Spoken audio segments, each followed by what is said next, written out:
welcome to episode 5 of 31 Days of Halloween. I have teeth in. This is why the vampires talk like these, because of the teeth. Anyway, well, welcome to episode 5 and our final episode, excuse me. I was gonna say. Dracula's got dentures.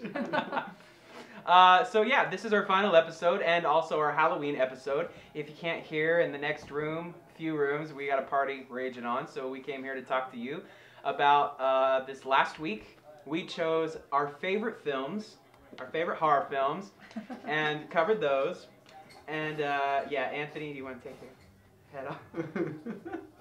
Oh, it's Anthony! Oh, right. Anyway, again, well, to start out, I guess, before we go anywhere else, I'm Chad from 1637. This is Anthony and Greg from Trinity Film Group. And again, our guest, Amanda Van Wagenen. So, yeah, this week we talked about our favorite films. So let's start with Amanda's favorite film. Yeah, mine's actually a newer age horror film, which is hard to come by these days. Good quality horror. It's The Descent.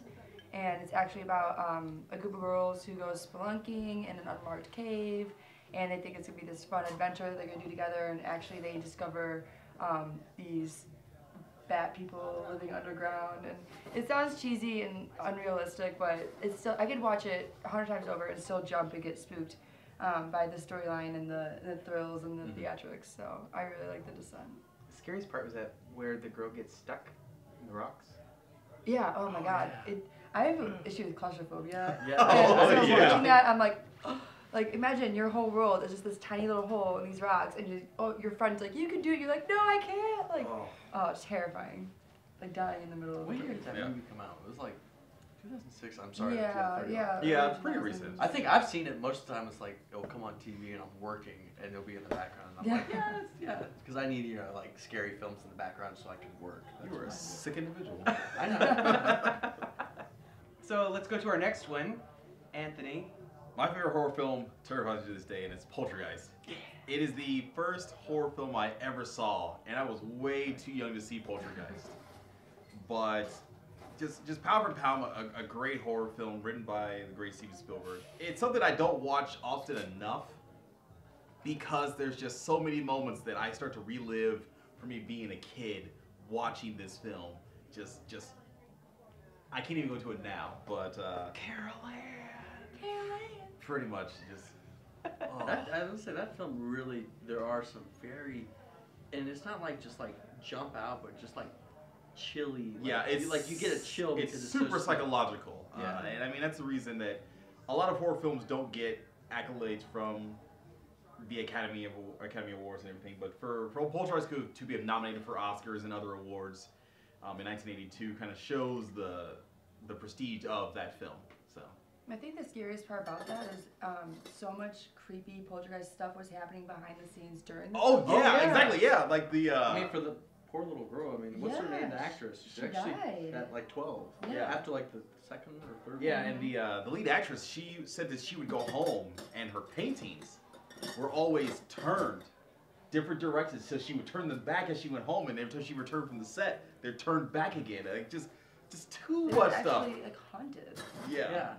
But I think that the cool part of that movie was just the storyline of the twist at the end. To know that what the houses were laying on. Yeah. You know, because they were getting ready to do it again. Yeah. And he finally figures it out. But it's just because the build for that story is really good. Yeah. Makes it well. Maybe terrified of braces. Maybe the film set was actually built on an Indian burial ground, and that's why they were being haunted. I mean, that's good production value right there. Yeah. You said braces. You said you're terrified. I said braces. Braces. Well, I remember the clown. That clown was.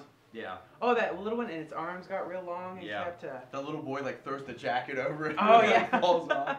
It's a good film. And closets. Just so many things in that film just play with your mind and just haunt you for the rest of your life. Well, speaking of other films, I suppose that paranormal activity happened and people, I think 9 people died on a front that were in this film or associated with it. 9, I'm pretty sure. Is Greg, your favorite film? My favorite film, again, this is one that I saw at a way too early of an age. I was at 5 years old, and my sister was having a sleepover, And my mother was one of those classic, don't go down there, they're watching a scary film. Well then, of course, I was like, well, I'm going to go down there. And I went down and I saw the worst part, and this was The Exorcist.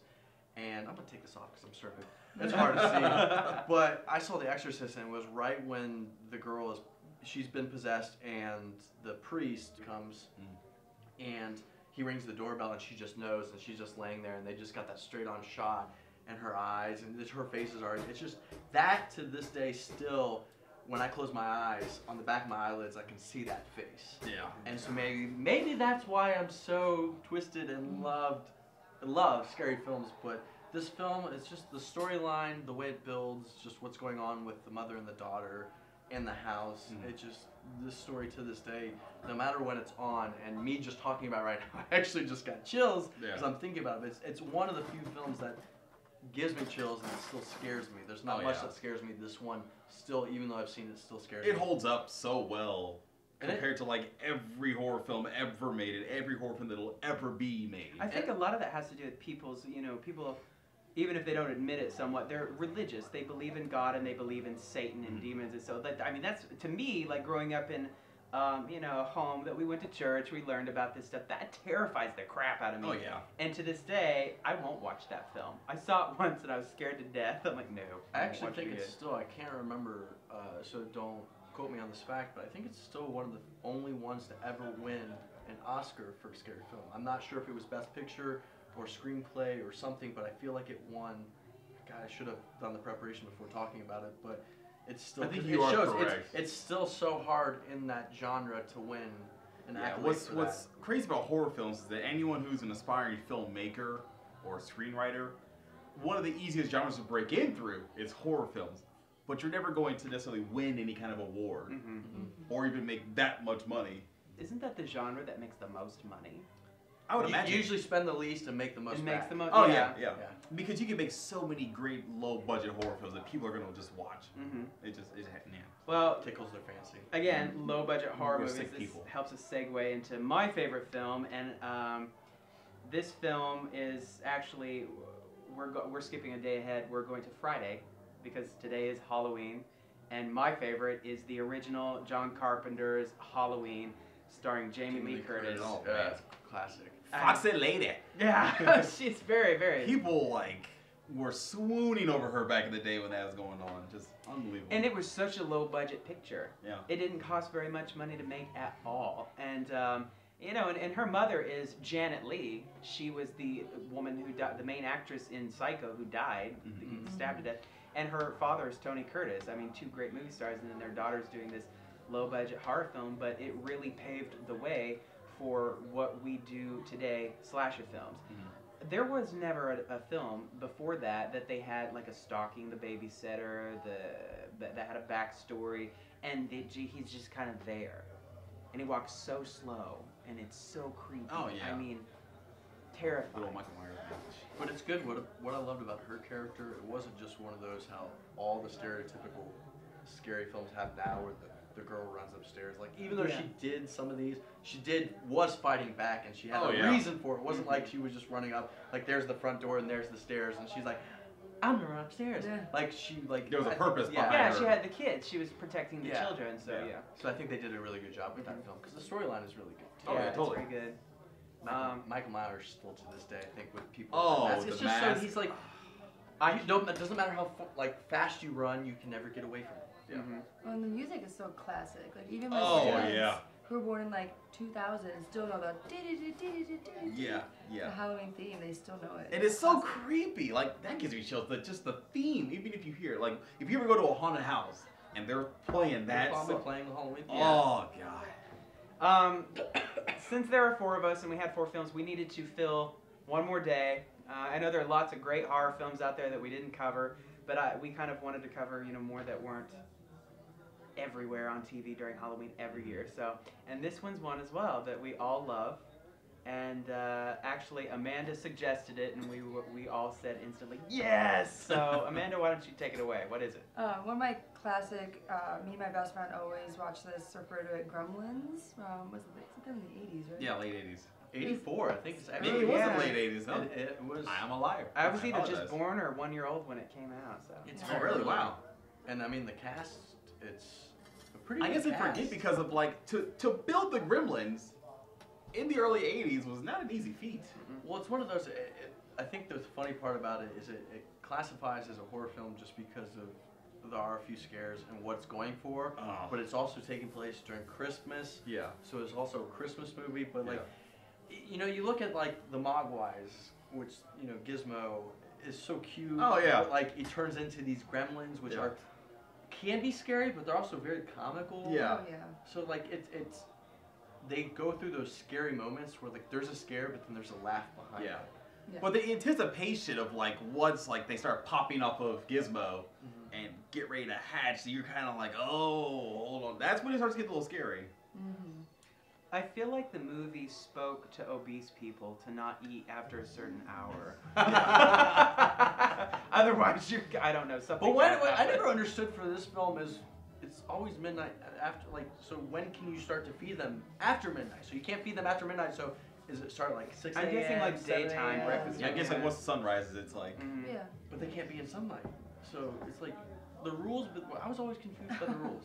That was just me. There are a lot of rules. I wanted a gremlin or not a gremlin. Sorry, I wanted a mogwai before it turned. You know. But Yeah. I had it's a toy that when I was little, it was Gizmo, and I still have him to this day. He's a collector's item now. I have a Gizmo Furby. Oh, really? That's Yes, a I Furby. do. It's not a gizmo. It's a Furby. It's a Furby Gizmo. No. Now I have an original that came out when the movie came out. Actually, then that's right. It did come out after I was born because my mother bought me one when I was a little kid. Gizmo's so cute. But you know, when I was little, that movie, I didn't realize where there was any comedy. It terrified me when I first. Now, when I first remember seeing it, it was coming out on cable late at night, and and it's so scary. The Gremlins when they get. Oh, they're so evil. creepy. Yeah. No, that's a good film. I think it's funny because it's both scary film and you know Christmas. But everybody knows Gremlins. So. Yeah, everyone knows that. Yeah. All right, everyone. Thank you so much for tuning in and watching 31 Days of Halloween. Again, I'm Chad with 1637 Productions, and this is our friends Anthony and Greg from the Trinity Film Group, and our guest, Amanda Van Wagenen. Again, thank you guys so much for watching and liking us and subscribing to YouTube. Oh, and yeah, I forgot this. And as we said, we're coming out with a web series that we're going to start filming next year. So thank you to all of our actors who have been cast and our crew and other people who talked about their favorite scary stuff for Halloween. All right, well, I think we should end this, all of us doing our best scary laugh. What do you think? Yeah. On the count of 3? 1, 2, 3. What are you on my fire? Come on. All right, there you guys. Happy Bye. Halloween. Happy Halloween.